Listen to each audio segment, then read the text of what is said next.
Alô, meu povo, olha nós aqui mais uma vez, né? Agora com literatura infantil, professor Zezinho na área, viu? Então vamos ver qual é o nosso assunto de hoje. Tema: a literatura infanto-juvenil e seu estigma. Pessoal, olha, é assim, vamos falar, na medida que a gente for, que eu for explicando algumas coisas aqui para vocês sobre essa aula, nós vamos precisar, no caso, de revisar alguns conteúdos que foram apresentados em aulas anteriores. Isso faz de nós já uma forma de fazer uma revisão, né? De conteúdos que já foram dados até para servir para algum tipo de avaliação, de recuperação, se caso algum de vocês precisar. Então o tema é a literatura infanto-juvenil e seu estigma. Estigma, vamos dizer assim, que seja uma marca, né, um registro de algo que existe, no caso aí a literatura infantil. Revisitando, já foi afirmado aqui em aulas anteriores que a literatura infantil surgiu com o estigma do menos importante. Não sei se vocês estão lembrados, mas assim, a criança, a mulher, o popular, a coisa popular, era tido até tempos atrás aí como algo sem muita importância. Era algo básico, algo, vamos dizer assim, que não era elitizado. É assim, algo de segundo plano mesmo. Por exemplo, tudo aquilo que era popular, se é uma coisa popular, até hoje se tem isso. Observe se não é. Tem gente que diz assim, ah, a marca da minha roupa é MF, meio de feira, que é uma coisa popular. Ah, ali montaram uma loja, mas é uma loja do povão, é loja popular, só vende mais roupas em conta. É como se a coisa popular fosse uma coisa ruim.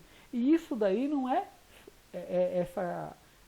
esse tipo de conceito, de definição ou de reflexão sobre a questão popular, não é de hoje. Ela já vem se arrastando por tempos. Então a coisa popular é uma coisa, segundo quando o período do surgimento da literatura infantil, era tido como algo menos importante. A criança mesmo, a criança era tido como um ser diferenciado no sentido assim, sem tanta importância. E a mulher, que é a mãe, que é a primeira preceptora, é aquela que passava as primeiras orientações educacionais, também era tida em comparação com o homem, né, a questão lá questão de sexo, de gênero, era tido como inferior ao homem. Ela só era dada a ela a responsabilidade de cuidar do lar, enquanto que o homem era um ser mais para outras ações, segundo eles, bem mais importantes do que a mulher, né? Suporte de veiculação, no início a circulação dos textos para a educação infantil eram feitos de edições baratas, em jornais, eram coisinhas curtas, né, sem muita importância, porque eles achavam que não havia necessidade da criança aprender, chegaria o tempo dela ir aprender, se ela quisesse aprender, né? Então era uma coisa assim muito, colocando tudo ao segundo plano, toda a questão popular, como a criança, com a mulher e o local onde que servia de circulação ou de produção do material para a literatura infantil. Então, a literatura infantil surge destacando seu poder ideológico de massa. Então aí, quando alguns estudiosos viram que essa educação infantil, essa literatura infantil, poderia servir, além de produzir um prazer da leitura, serviria como algo didático, aí sim, já entrou como um elemento ideológico de massa. E a quebra do cânone advém exatamente da reprodutibilidade técnica. Isso aí, segundo Walter Benjamin, né, um filósofo alemão, ele dizia o seguinte, a partir do momento que esses textos, a literatura infanto-juvenil, foi produzida em grande escala, quer dizer, em série, tornando mais acessível à população.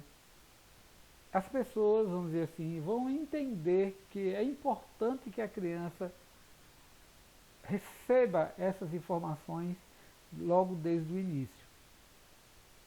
Não como algo, não eles como algo passivo, né?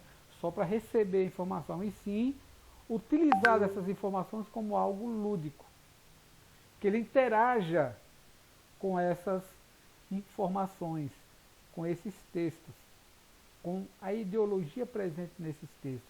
Porque é a partir da leitura desses textos, mesmo sendo infantis, que a criança vai criando seu mundo interior. Ela vai, de certa forma, comparando com a vida real, com a vida dos adultos. E ali ela vai aprendendo a lidar com tudo aquilo que está em sua volta, que é a aprendizagem, né? Essa é uma forma de aprendizagem, tá ok? Então, a literatura infantil muito tem se aproveitado dos outros suportes, que não o livro, para a sua divulgação, ao mesmo tempo para a sua popularização, com a possibilidade de acesso a um contingente maior da população infanto-juvenil. Então, como eu disse para vocês, o propósito é divulgar, a divulgação em massa, que é a questão da reprodutibilidade técnica. É quando se tem um produto que antigamente era produzido de forma unitária, e aí se reproduz várias do mesmo para que as pessoas tenham acesso. Vamos dizer assim que o livro didático hoje em dia, olha a quantidade de livro didático que é disponibilizado por aluno. Isso é uma forma de reprodutibilidade técnica. Quando você vê, por exemplo, uma imagem mesmo, antigamente se fazia uma pintura, né? E aquela pintura, como era única, ela só fazia parte, só quem tinha acesso àquilo ali eram as camadas mais abastadas, as camadas mais com dinheiro, com poder aquisitivo. Aí com a reprodução dessas artes, ficou mais barato, dando acesso a uma maior parte da população. Isso acontece também com a mesma ideia de divulgação da literatura infantil. De início era para poucos. Com o tempo, com a produção em massa, com a produção em série, ela foi começando a ser disponibilizada para todos. Segundo a lei, né, todos têm acesso. Mas nós conhecemos a realidade, principalmente do Brasil, e a gente sabe que isso não é verdade, né? Isso não é verdade. Mas o propósito é esse, tá ok? A iconicidade, quando fala em ícone, fala sobre símbolos, né? Com o surgimento da reprodutibilidade técnica, a literatura infantil passa a contar com a ilustração. Então, a ilustração, que antigamente era, vamos dizer assim, lá no séculos anteriores, eram pintadas de formas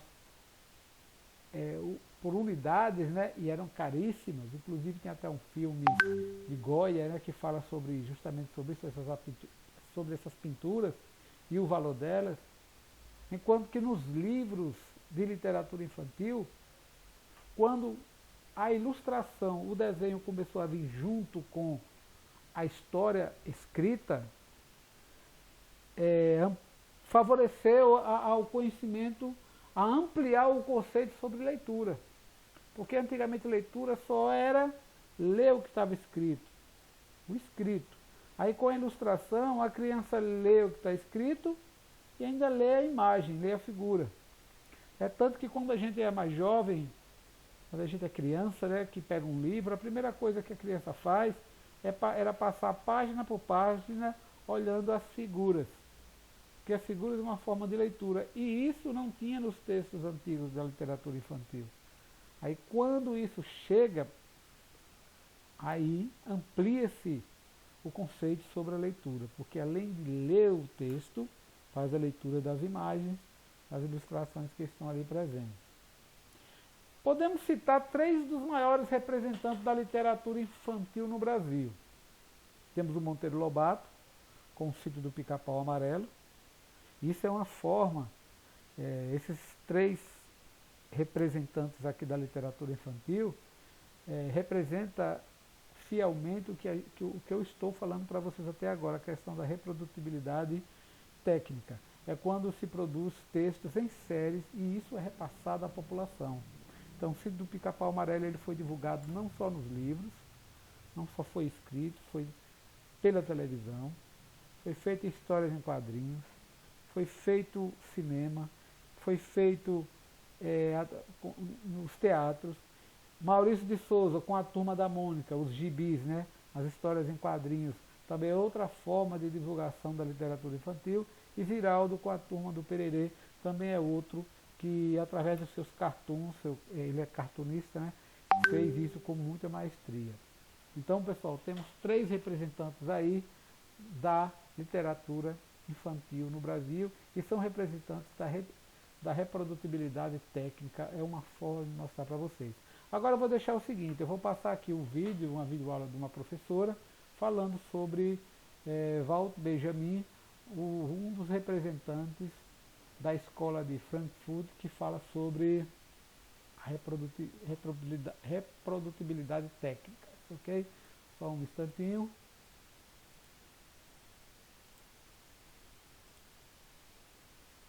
O Walter Benjamin, ele oferece para nós a possibilidade de pensar a infância não no sentido linear, não no sentido romantizado, e a criança realmente enquanto um indivíduo social.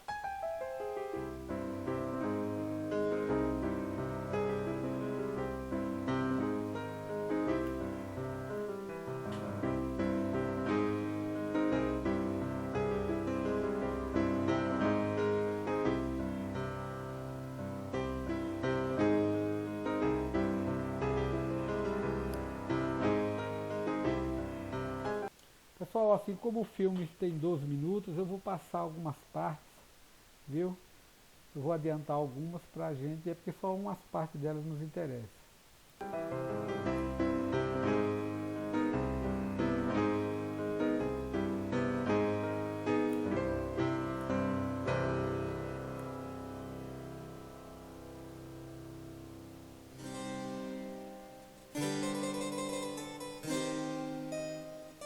A biografia, né, do Walter Benjamin, né, tem todo um relato, né, do quanto ele nasce, né, numa família abastada, uma família com tradição judaica, né, onde seu pai era banqueiro, sua mãe era filha de grandes comerciantes. E nós vamos encontrar na obra dele uma reflexão muito pertinente, né, que nós desdobramos no campo da educação.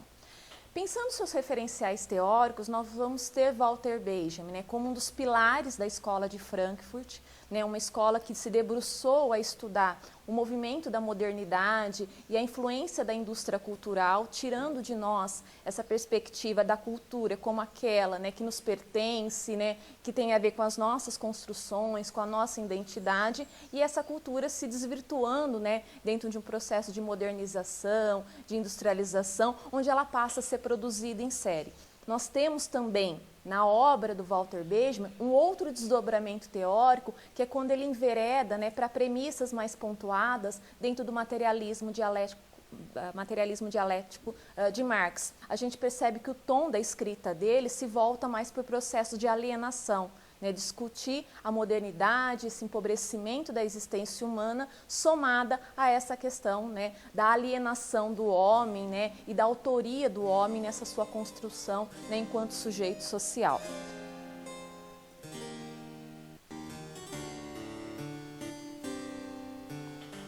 A gente percebe que a grande discussão que ele deixa para os educadores, sejam eles professores ou até familiares, é essa dimensão de realmente o brincar, né, ele ser colocado, né, dentro de uma possibilidade em que a gente respeite o protagonismo infantil e por mais que a escola, né, tenha um projeto, né, e tenha práticas pedagógicas intencionais, planejadas, que a gente consiga pensar uma escola, né, que se organize da seguinte forma: práticas pedagógicas para as crianças, então é quando o adulto se projeta, é quando o adulto organiza, é quando o adulto intencionalmente pensa aquilo que ele vai formar na criança, mas ele chama a atenção para a gente equilibrar essa discussão, né, com também práticas que perpetuem a ideia, né, de práticas pedagógicas da criança.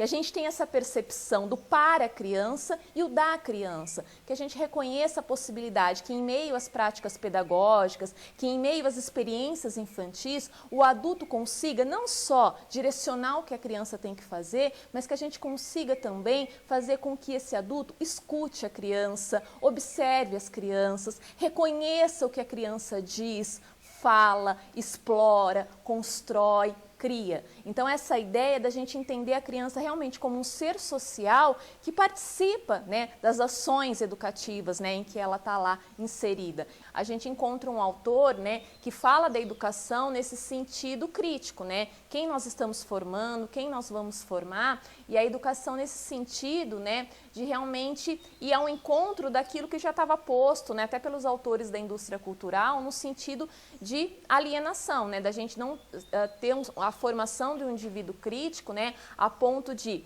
se apropriar da cultura, né, e conseguir fazer uma leitura de mundo. Quando a gente pensa a questão do conhecimento, eu acho que existe uma defesa, né, da qualidade desse conhecimento, né, que esse conhecimento não seja empobrecido, reduzido, né, e sim que a gente consiga tornar, então, a cultura e o conhecimento acessível a todos.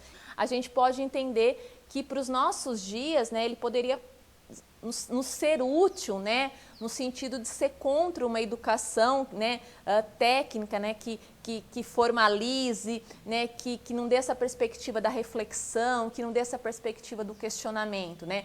Então, acho que isso daria para nós essa perspectiva de trazer para os dilemas contemporâneos essas duas reflexões, né, que a gente democratize o conhecimento, né, que todos tenham acesso, né, a se apropriar dos bens culturais, mas que ao mesmo tempo a gente faça isso dentro de uma condução qualitativa, né, que as pessoas tenham acesso realmente não a um ensino, né, aligerado, né, fragmentado, superficial, que as pessoas consigam e tenham esse direito garantido de realmente se formar, né, a partir de um conhecimento sólido, constituído, e que aí a gente configuraria essa ideia, né, de ser um patrimônio da humanidade e não só, né, um privilégio de algumas camadas sociais. Porque quando ela diz assim, pessoal, sobre a questão da série, né, é porque deixa de ser uma coisa única de poucos para poucos. Por exemplo, a Bíblia. A Bíblia em séculos anteriores aí, bem antes, lá na Idade Média, a Bíblia só quem tinha acesso a ela era o clero, eram algumas pessoas, porque ela detinha um poder. As pessoas não tinham acesso à leitura, as pessoas não sabiam escrever, não sabiam ler. As pessoas faziam de forma religiosa aquilo que elas faziam no período, de acordo com as orientações que elas recebiam do clero, da igreja. E vocês imaginam que será que os padres, os bispos, os cardeais, até o Papa da época, seguia a Bíblia em si? Não, porque senão não tinha acontecido tanta atrocidade que houve no período da Idade Média. Então eles utilizavam da Bíblia como um elemento de, como é que se diz? De imposição. Entendeu? E aí esse teórico, esse filósofo, o Walter Benjamin, ele faz o seguinte, ele diz, não pode algo ser só de poucos. Isso tem que ser para mais.